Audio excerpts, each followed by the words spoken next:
Hi, folks. So this is Erik Rettig with the Small Business Majority. Thank you all for joining us today. Today we'll be discussing New York's paid family leave and how it impacts your small business. Today we're joined by Heidi Schierholz at the United States Department of Labor. She's the chief economist there. So we're happy to have her on the line, and she'll be available to answer any of your questions after the webinar today. So again, a couple of housekeeping items. If you do have questions during the webinar, please feel free to write them in the bottom left chat box on the lower left-hand portion of your screen. So with that, again, thank you all for joining us. I anticipate the webinar taking about a half an hour, and then we'll have some time for questions afterwards. So today, again, we're going to be discussing New York's paid family leave insurance proposal. What we'll do is we'll start with the federal FMLA and then bring it down to New York State's specific proposal at the end of the presentation here today. So with that, we will we'll go ahead and get started. So Small Business Majority is a 501c3 nonprofit or a national organization founded and run by small business owners and focus on solving the biggest problems facing small businesses today. We represent about 28 million Americans who are self-employed or own their own businesses up to 100 employees. So our organization uses scientific opinion polling, economic research to understand and represent the interests of those small businesses. So we're a team of about 31 with offices in Washington, D.C. and in 9 states. And we conduct on-the-ground business organizing in about 22 states. And again, we're really focused on that outreach and education to small employers. Okay, so what is the Family Medical Leave Act? Well, the FMLA, as it's called, of 1993 entitles eligible employees of covered employers to take unpaid job-protected leave for specified family and medical reasons with continuation of group health insurance coverage under the same terms and conditions as if the employee had not taken the leave. Eligible employees are entitled to 12 work weeks of leave in a 12-month period for the birth of a child, the placement with employee of the child or adoption or foster care, the care for the employee's spouse, say a child or parent who has a serious health condition, and then a serious health condition that makes the employee unable to perform the essential functions of his or her job. And these are just a few of the reasons that you can take family medical leave under the FMLA. Okay, on the next slide here, we're going to be discussing our poll that we did. So we took some polling results on the Family Medical Leave Act. It was designed to help employees strike a balance between their work and family responsibilities by granting them the option to take justified unpaid leave for certain medical and family concerns. Now, Small Business Majority scientific opinion polling found that a majority of small business owners nationwide support the Family Medical Leave Act of 1993. In fact, 20 years later, New York small employers still strongly support the law. We found that nearly 9 in 10 respondents of our poll favor the law, including more than half, 54%, who strongly favor it. So a little more on our polling here. So with overwhelming support still strong for the Family Medical Leave Act, it's not surprising then, that scientific opinion polling found a majority of New York small business owners support the creation of publicly administered family medical leave insurance pools. So we found that about 59% of small businesses support a proposal to set up publicly administered family and medical leave insurance pools where the insurance premiums are paid with payroll contributions shared by the employer and the employee, each contributing just about 1/5 of 1% of an employee's wage. So interesting polling results there. Okay. We found also through the polling the vast majority, about 83% of New York small business owners favor expanding the state's disability insurance program to provide paid leave to care for a new baby, seriously ill family member, if the insurance premiums are paid for through modest payroll contributions by employees. That's about less than $1 a week per employee. And 47% of the respondents said they strongly favor expanding this program. Okay. So a majority of small employers already offer FML. When we talk to folks out there in the field, we find that folks say, hey, I already do this on a case-by-case basis. So now we're going to get to what the proposed family leave insurance bill is here in New York State. So the paid leave insurance program, or PFLI as it's called, would be built on the infrastructure of New York's temporary disability insurance program, or also known as TDI, which has been in place since about 1950. Employees use TDI for off-the-job disability or pregnancy. Using the TDI system means administration would be relatively straightforward and would not require major startup costs. So it also means, folks, that employers will have no additional administrative requirements imposed under the PFLI laws. So all employers covered by PFLI are already covered by the TDI program. So who is covered? Well, as with the temporary disability insurance law, the proposed paid family leave insurance law would apply to most employers, regardless of their size. So now moving forward here, how would the paid family leave insurance program work? So, folks, the system is built on the infrastructure of New York's temporary disability insurance program, right? So that's been around since 1950, as we discussed on the last slide. So employers use TDI for off-the-job disability or pregnancy. Using the TDI system means administration would be relatively straightforward and would not require major startup costs. So it also means that employers will have no additional administrative requirements imposed under the PFLI law. So all employers covered by PFLI are already covered by the TDI program. That's important to know. And now, notice requirements for employees to their employees to their employers with respect to leave under PFLI are the same as current under the TDI program. Again, another important point to notice. Okay. So, funding for the program. Payroll deductions would be capped at about 45 cents a week in the first year. In subsequent years, New York's Superintendent of Financial Services will determine the amount, the employee contributions based on the cost per worker of providing paid leave insurance. So once fully phased in after 4 years, the cost of family leave insurance is estimated to be only at about 88 cents per week. Okay. So now we're going to talk about changes to the TDI program. So, folks, the proposed PFLI bill, again, that stands for Paid Family Leave Insurance, it also includes a raise in the TDI benefit level. So although PFLI would be entirely employee-funded, the cost of TDI is and always has been shared between employers and employees. So in New York, TDI has been frozen for the past 25 years. It is currently capped at about $170 a week.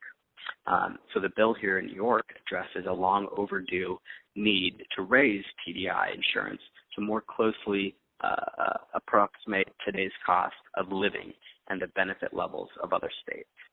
So it does so gradually, increasing the maximum benefit level for TDI and PFLI over 4 years until it equals about 50% of the statewide average weekly wage. So, for example, the maximum weekly benefit in 2012, folks, would have been roughly about $603 under this formula. So now let's talk about circumstances employees can file for paid family leave insurance.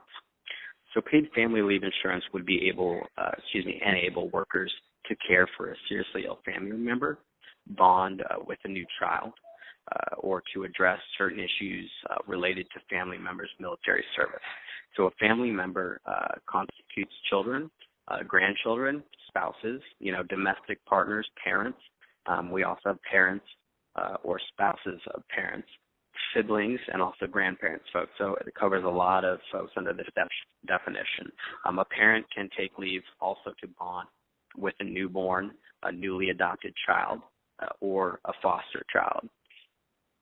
Again, if you have questions on this, I know it's a lot, please feel free to write them in the bottom left chat box. So what effects would PFLI have on businesses, right? So based on the experience of other states with similar programs, PFLI is unlikely to have a negative impact on businesses in New York.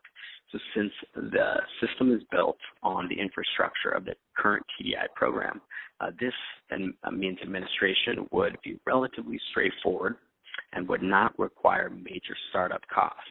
So it also means that employers will have no additional administrative or notice requirements imposed under the PFLI law. So all employers covered by PFLI are already covered by the TDI program.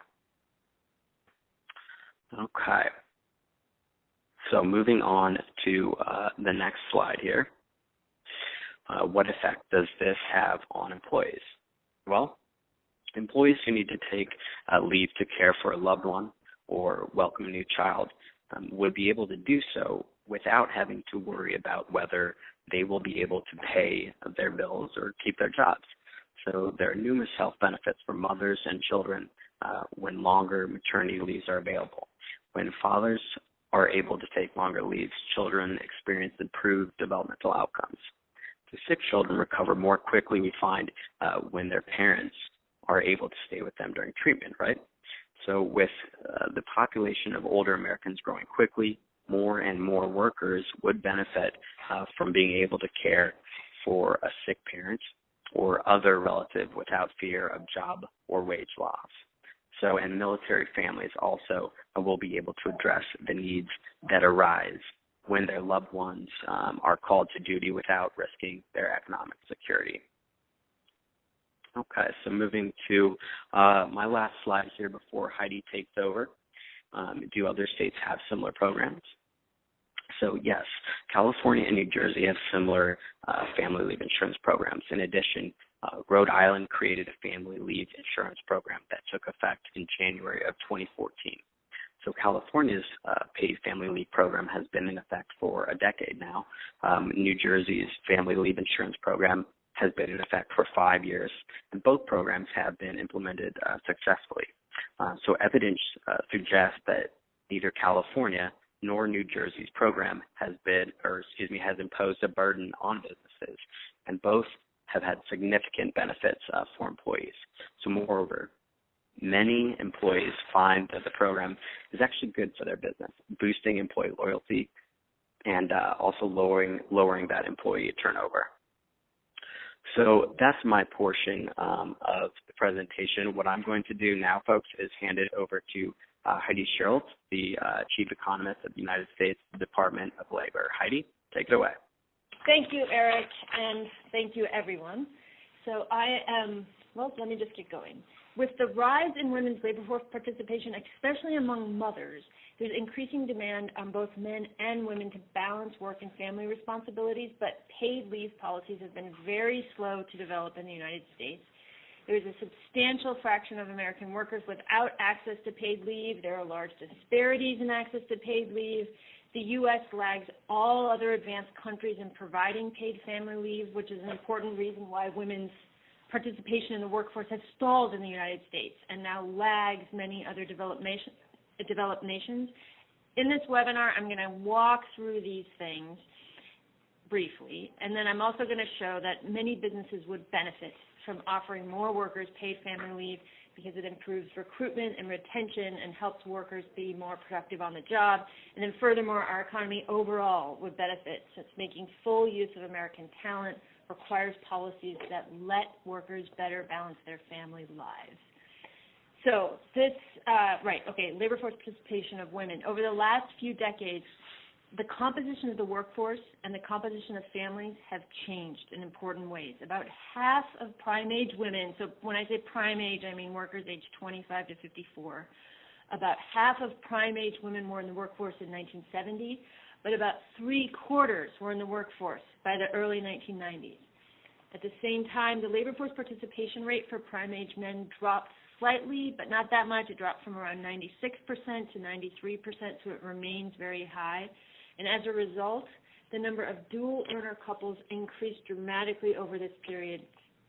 In the 2000s, female labor force participation rate has stalled, but because of their increasing educational attainment and increasing hours worked relative to men, women's earnings have become an increasingly significant share of total household earnings. Women are currently breadwinners or co-breadwinners in 2/3 of families with children. Over this same period that women were entering the workforce, the fraction of children living in families with married parents fell from 77% in 1970 to 69% in 2013, while the fraction of children living with single mother or single father increased. That trend, combined with the one I just described about the rise in dual-earner households, means that 63% of children live in a family where all parents present in that family work. What this means is that the ability to take paid or unpaid leave has important implications for both families and employers, and especially for new mothers and fathers. There's increasing evidence that having access to maternity leave increases the likelihood that mothers return to work and continue progressing in their careers, and I'll return to this later. Recent research has examined the implementation of California's paid family leave and found that it increased the weekly hours and pay of employed mothers of 1 to 3-year-old children by almost 10%. Similarly, researchers have found that access to paid leave increased the likelihood of a new mother returning to her employer in the United States, in Britain, and in Japan. Next slide. This research demonstrates that maternity leave, particularly when there is job protection required by law, can positively impact mothers' wages and employment in the long run by encouraging them to return to their prior job, which means they are protecting them against the loss of job-specific skills. It also highlights how paid leave contributes to higher labor force participation and thereby to a stronger economy. The U.S. lags all advanced countries in providing paid family leave, and this is actually an important reason why women's participation in the workforce has stalled in the United States and now lags many other developed nations, which is what this slide gets at. Just to sort of put some numbers on the scope of this issue, if prime-age women in the United States participated in the labor force at the same rate they do in Canada or Germany, there would be roughly 5.5 million more women in the labor force of the United States. That would increase GDP by roughly 3.5%.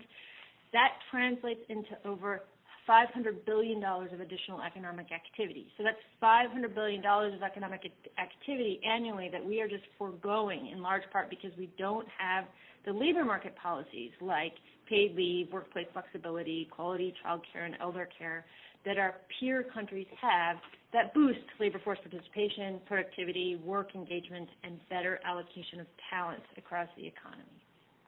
All right, next slide. This chart uses data from the American Time Use Survey to look at access to paid leave. In particular, the American Time Use Survey module asked workers whether they could take paid or unpaid leave for their own illness or medical care of a family member, child care other than an illness, elder care other than an illness, vacation, personal reasons, or the birth or adoption of a child. Less than half of workers, that's the 48%, report being able to take paid family leave for any of those reasons that were family-related. And this is not on the chart, but just 39% report being able to take some type of paid family leave for the birth of a child. And then for comparison, The chart also shows access to unpaid leave. The Family Medical Leave Act, passed in 1993, made significant progress by requiring unpaid leave for covered workers. Under the FMLA, employers are required to give 12 weeks of unpaid leave for qualifying reasons, including the birth of a child. The FMLA exempts many workers from coverage, including those at private businesses with fewer than 50 employees and those that work part-time. But what you can see is that due to the FMLA, as well as businesses that voluntarily provide unpaid leave, a far larger share of the workforce has access to unpaid leave, 71%, so nearly three-quarters of workers reported they could take unpaid family leave, and that includes 60% of workers who reported they could take unpaid leave for the birth of a child. Next slide. This chart shows access to any paid leave. So that if you look at the total bar, it's 59%. That's higher than the one on the prior slide because this does not just isolate to leave for family reasons. This also includes vacation leave and sick leave, etc. So this chart shows access to any paid leave, but I think it does provide a useful comparison of access amongst groups. There are large disparities in access to paid leave.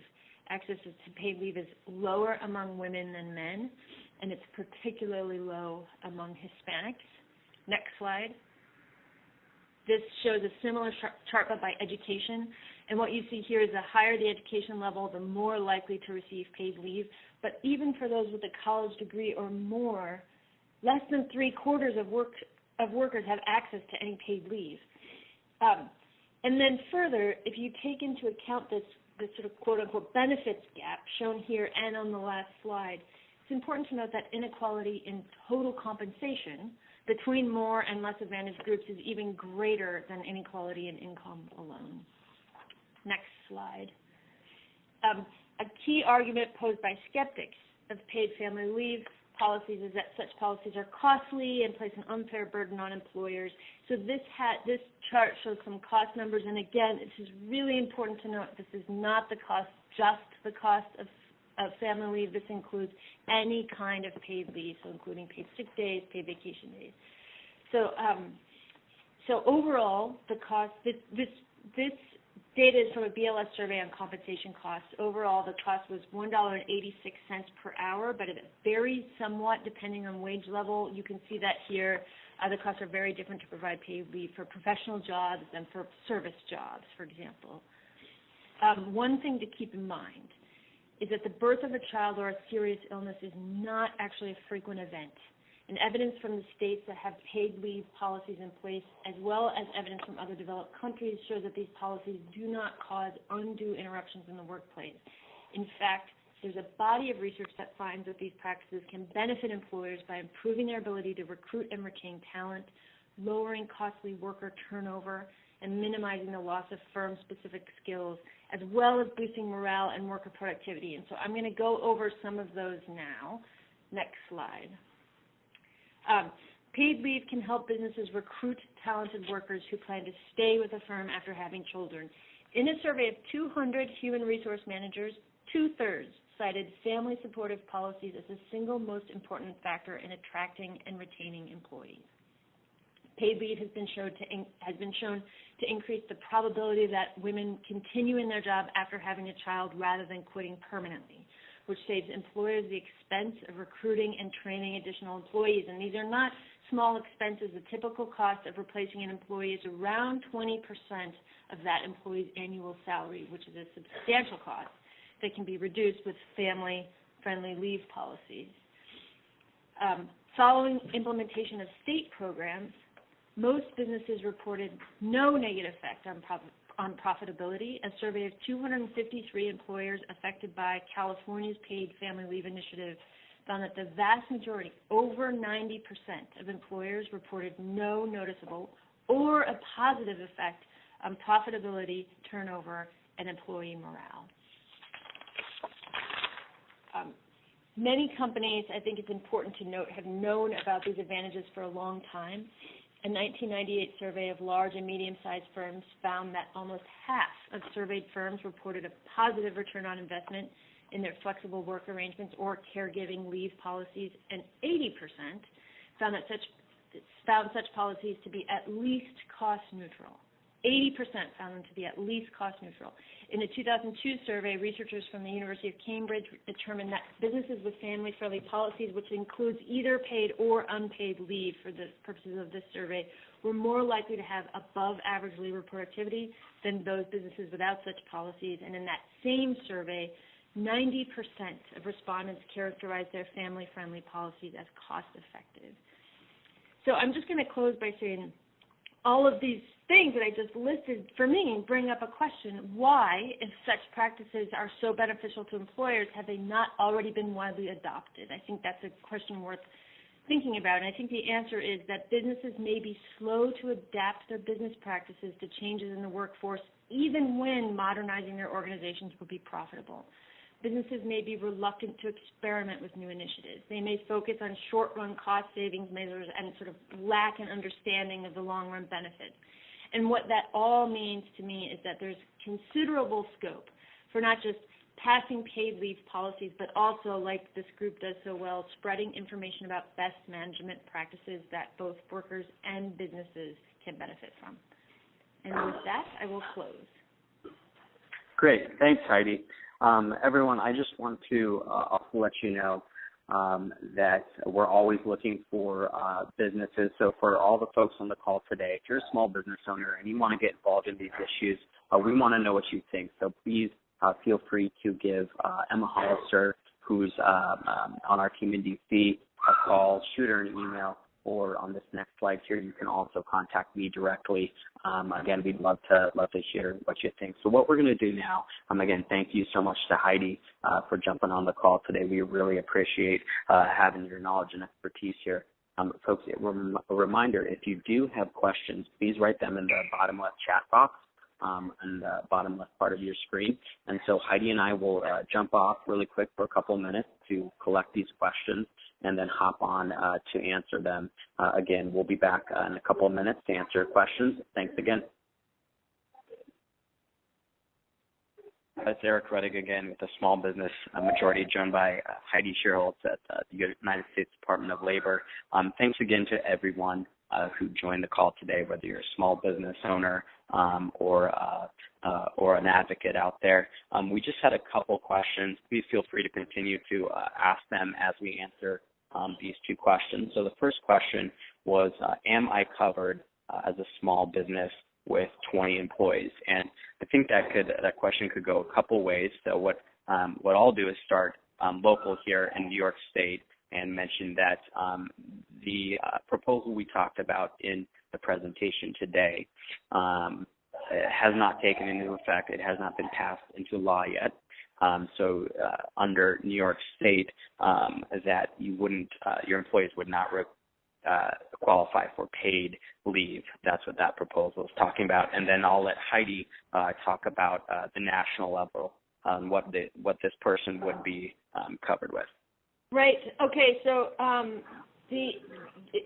nothing really is the short answer. So under the Family Medical Leave Act, anyone who works at private businesses with fewer than 50 employees is exempt from. They're not covered by the Family Medical Leave Act. So they wouldn't be covered. That does not preclude somebody from offering unpaid leave or paid leave. Businesses can act however they want, but they would not be required to provide it under the FMLA. Yep. Okay, great. Thanks, Heidi, for clearing that up. And then, folks, we did have another question here about, I believe it's about funding for the program. So the question was, what is this going to cost my employer or my employees? So going back to the slideshow about funding for the program here in New York State, I'm assuming that's the proposal this caller is asking about. Payroll deductions would be capped at 45 cents a week under the New York proposal for the first year. And then in subsequent years, the New York Superintendent of Financial Services will determine the amount of employee contributions, and that would be based on the cost per worker of providing paid family leave insurance. So once it's fully phased in, folks, after 4 years, the cost of paid family leave insurance is estimated to be around 88 cents per week per employee.